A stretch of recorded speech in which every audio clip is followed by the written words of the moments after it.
Buenas tardes, ¿cómo están? Bienvenidos a otro capítulo del podcast que puede hablar de todo o de nada.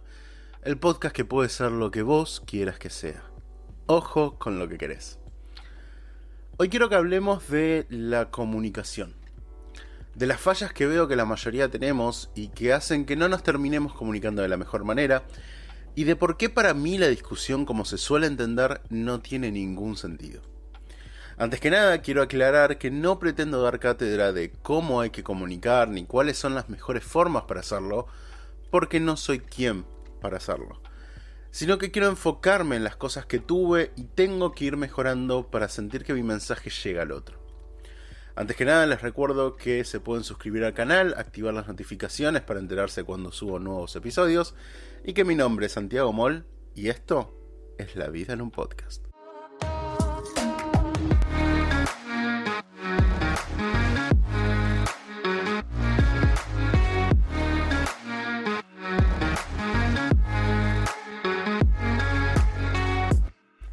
Como dije en la introducción, la idea es hablar un poco de la comunicación.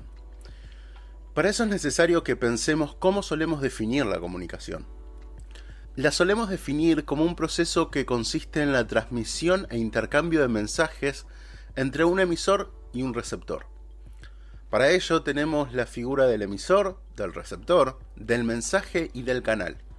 Entendiéndose que el emisor es quien crea el mensaje, lo codifica y lo emite a través de un medio determinado para después ser decodificado e interpretado por un receptor. Una vez realizado ese proceso, es el receptor el que va a emitir un nuevo mensaje que retroalimenta al anterior, convirtiéndose ahora en emisor y repitiendo el proceso. Cabe aclarar que el mensaje puede ser tanto oral, escrito o en forma de señas, y que para cada tipo de mensaje existen distintos canales. Esta es la definición simple y es como por lo menos yo recuerdo que se me enseñó cuando era chico. Ahora, entendiendo de esta manera la comunicación, yo me vi en un aprieto cuando era chico.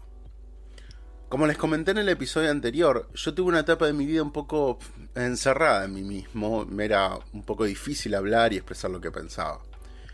Por lo cual para mí comunicarme era muy complicado. Sobre todo porque pensaba en la comunicación, sobre todo como en la comunicación oral. Igual, de todos modos, en esa época no escribía y lenguaje de señas nunca supe, así que era lo mismo. Para mí, comunicarme era un lujo. Expresar lo que pensaba, sentía o quería era un lujo. Y yo veía cómo a mi alrededor nadie lo pensaba de esa manera. Y no le prestaba la atención que se merecía, o que por lo menos yo pensaba que se merecía. La gran mayoría de mis compañeros solo hablaban. A nadie le importaba lo que se decía o el mensaje que se daba. Sobre todo porque cuando sos chico tampoco tenés tanta idea de lo que querés decir. Nadie escuchaba al otro y eso generaba muchos conflictos, muchas discusiones, peleas. Eso me frustraba. Porque yo que lo veía un poco desde afuera y podía escuchar la opinión de cada uno, entendía que muchos de esos conflictos no tenían sentido. Todos partían de la falta de comunicación y de no ser claros entre ellos.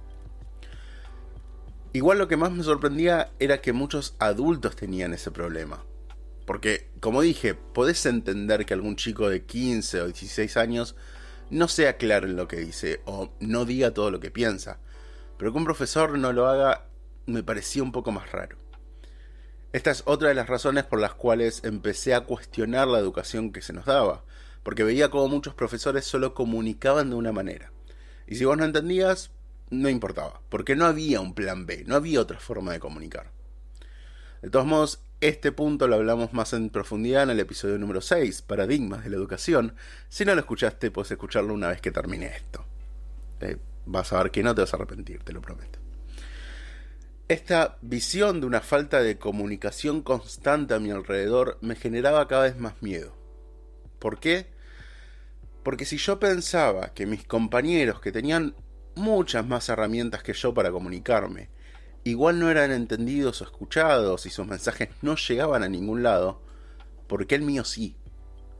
Pensaba que si quería que alguien me entienda debía ser mejor expresándome que la gente a mi alrededor, y eso la verdad parecía imposible. Sí, ya sé, les estoy planteando un programa horrible, pero quédense tranquilos porque pude salir de ahí. Si no, no tiene sentido que esté hablando en un podcast, la verdad.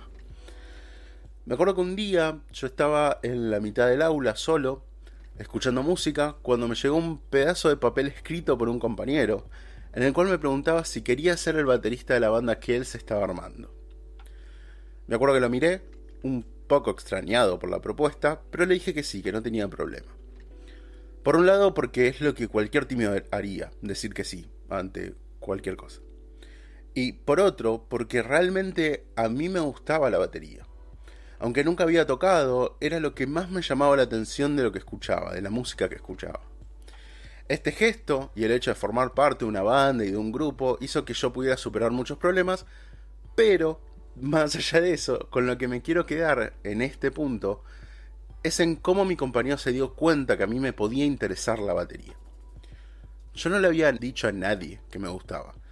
Ni siquiera yo tenía en la cabeza practicar batería o estudiar o ni siquiera comprarme una. Entonces, ¿por qué me lo propuso?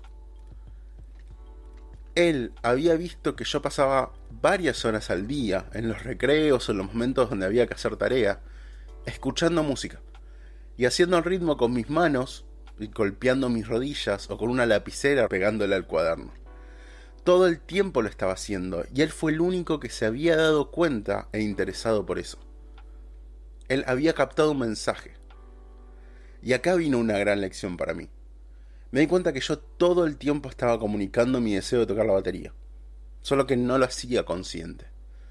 No lo hacía con la idea de que alguien lo entienda. Y con eso me di cuenta que uno siempre estaba expresándose, comunicándose. Porque todo lo que hacemos hace la comunicación. Nuestros gestos, nuestras reacciones, incluso nuestro silencio comunica. Pero lo importante para mí es que de repente yo pasé a pertenecer a ese grupo de gente que se comunicaba y que no era entendida. Entonces mi miedo ya no tenía sentido. Porque uno no puede tener un miedo a comunicarse si ya lo está haciendo. Y tampoco tenía sentido tenerle miedo a que nadie entienda mi mensaje, porque ya nadie entendía mi mensaje. Por lo cual, ahora, para mí, solo me quedaba mejorar, entender nuevos conceptos y empezar a buscar la manera de expresarme de mejor manera. Pero el primer paso, que era uno que me daba mucho miedo de poder empezar a comunicarme, yo ya lo había dado sin darme cuenta. Fueron pasando los años, fui mejorando en la forma en que me comunicaba, empecé a hablar mucho más, pero igual me daba cuenta que mi mensaje no siempre llegaba. Y esto pasaba sobre todo porque casi siempre usaba la misma manera para comunicarme. El humor. Había encontrado en el humor una gran herramienta, pero al tener un humor un poco más sarcástico, irónico, no siempre era muy bien interpretado. Por lo cual ahora tenía que pensar en dos variables más. Una era el contexto, y la otra era mi relación con la otra persona. Estas dos variables lo que hacen es marcarte y definirte el cómo debes codificar el mensaje. Dependiendo del contexto en que nos lo estés dando y tu relación con el receptor, tu mensaje va a ser codificado de una manera distinta. Porque lo más importante del mensaje es codificarlo de una manera que el receptor lo pueda decodificar y entender de la misma manera que vos. De nada sirve codificar un mensaje que nadie entiende, que de hecho es lo que a mí me pasaba cuando era chico. Para dar un ejemplo, este podcast es un gran ejemplo de esto. Yo en mi vida cotidiana y en mi vida normal y con mis amigos, con mi familia, con la gente que me conoce, nunca hablo en este tono. Nunca hablo así de pausado. Porque no es tanto mi manera de ser. No es mi manera tan natural de ser. No es mi voz siquiera tan natural esta. Entiendo que dado el contexto y dado la forma en la cual yo estoy dando el mensaje, es necesario que yo lo haga desde este punto. Que yo lo haga entendiendo la seriedad que para mí se merece, entendiendo que ustedes lo van a entender mucho mejor si hablo de la manera más pausada posible, de la manera más clara posible. Entonces, entender eso para mí pasó a ser crucial. Una vez que entendí esto, empecé a darme cuenta que esa definición simple de comunicación que teníamos, que era con un emisor, un mensaje, un canal y un receptor, se había complejizado un montón. Ahora debía pensar primero en mí como emisor, qué idea quería, que ya no es nada fácil. Después tenía que pensar que el mensaje tenía que ser codificado de una manera particular, dependiendo del contexto en el que se dé y de quién lo vaya a recibir, quién iba a ser el receptor. Tenía que pensar en cómo iba a codificar el mensaje ese receptor y qué me iba a devolver, cuál iba a ser la retroalimentación de ese mensaje. Porque si la retroalimentación o lo que te devuelve el receptor es muy importante para la comunicación. Y para demostrarlo, déjenme explicarle un poco mi relación con la discusión. Desde que soy chico, la discusión siempre la sentía ajena, incluso incómoda, y hoy en día incluso la siento incómoda. Primero porque como tímido no me gusta la confrontación. Y segundo porque tanto con mi madre como con mi hermano nunca hubo discusiones fuertes.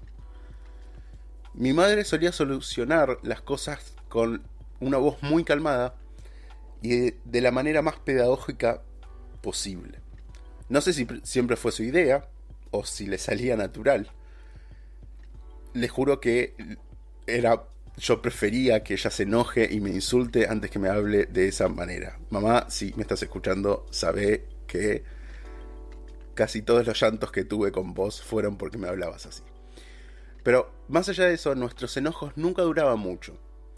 Por lo cual no lograba entender a la gente que discutía acaloradamente y enojándose y a los gritos. Con el que más confrontaciones y enojos tenía, y probablemente alguna que otra discusión, era con mi hermano. Seguro el que tenga hermanos entenderá que es una relación que a veces es un poco difícil. Pero me acuerdo que cuando tendría 14 o 15 años, llegamos al punto de poner esquemas de horarios para cruzarnos lo menos posible durante el día y así no pelear. Después de eso, de esa etapa, él se fue a vivir afuera un par de años. Y cuando volvió, los dos empezamos la facultad al mismo tiempo. Por lo cual nos puso un poco en una posición de igualdad. Pero igual seguíamos teniendo varios de esos episodios en los que empezábamos a hablar de un tema, subíamos el tono de voz, nos enojábamos. Y eso, por lo menos a mí, me generaba mucha incomodidad con él. Y hacía que yo me aleje un poco de él. Hasta que un día me acuerdo que estábamos hablando en la cocina. No tengo idea de qué. Pero me acuerdo que empezamos a hablar cada vez más fuerte, los dos. A interrumpirnos más. Y la verdad es que todo apuntaba que iba a ser otro de esos episodios. Pero no sé por qué, en un momento, mientras mi hermano planteaba su idea casi a los gritos, mi mente se calmó y lo escuchó como si fuese alguien más, como si fuese un tercero. Como esas veces que yo veía discutir a mis compañeros cuando era chico. Y me di cuenta que yo estaba totalmente de acuerdo con él, en todo lo que me estaba diciendo. Y probablemente venía estando de acuerdo con él desde hacía varios minutos. Pero lo que más me sorprendió es que me di cuenta que ninguno de los dos hablábamos de lo mismo.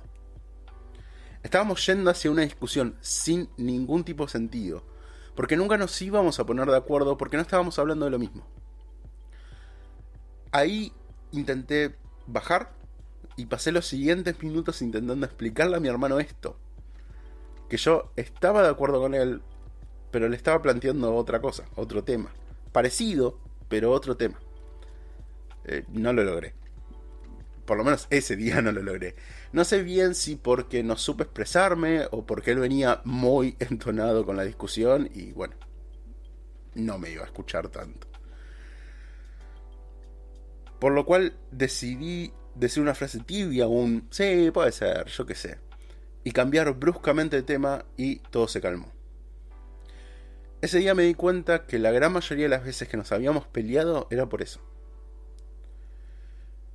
Creo que a partir de ahí nunca más discutí con él, nunca más me peleé con él. Y esa fue la última lección que tuve de la comunicación. Lo cual es paradójico porque a la vez es lo primero que me di cuenta cuando yo observaba a mis compañeros de chico.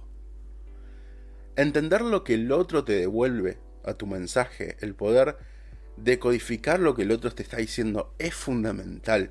Es igual de importante que el emitir el mensaje de la mejor manera. Pasé muchos años intentando entender cómo yo podía mejorar mi mensaje, qué tenía que tener en cuenta para que llegue de la mejor manera, para que se entienda de la mejor manera.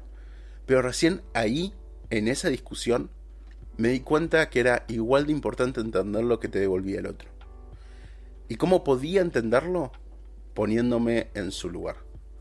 Si vos podés ponerte en el lugar del otro, poder empatizar con su punto de vista, es muy difícil llegar a enojarte o a discutir. Porque por más que no estés de acuerdo, entendés por qué te lo dicen y de dónde viene ese discurso. Por eso para mí no tiene sentido discutir, porque implica no entender al otro, y al comunicarse es imprescindible entender al otro. Y este es un tema que vamos a dejar para la semana que viene, porque esto se está haciendo un poco largo. Para terminar, quiero decirles que comunicar es algo mucho más complejo de lo que solemos pensar. Comunicar no significa decir tu punto de vista, dar un monólogo de cómo pensás lo que pensás. Dos personas diciendo monólogos no se comunican, no hablan. Comunicar implica entender tu mensaje, lo que vos querés decir. Implica entender el contexto, las formas, entender tu relación con el otro, entender al otro, de qué manera interpreta las cosas, por qué me dice lo que me dice. Comunicar implica escuchar, ponerse en el lugar del otro, interpretar cómo le llegó a él el mensaje. Es un aprendizaje constante que debemos hacer. Por lo menos yo sé que lo debo hacer. Con esto me despido, espero que estén muy bien, que hayan aprendido algo, y recuerden que los únicos que los detienen de hacer lo que quieren son ustedes mismos. Adiós.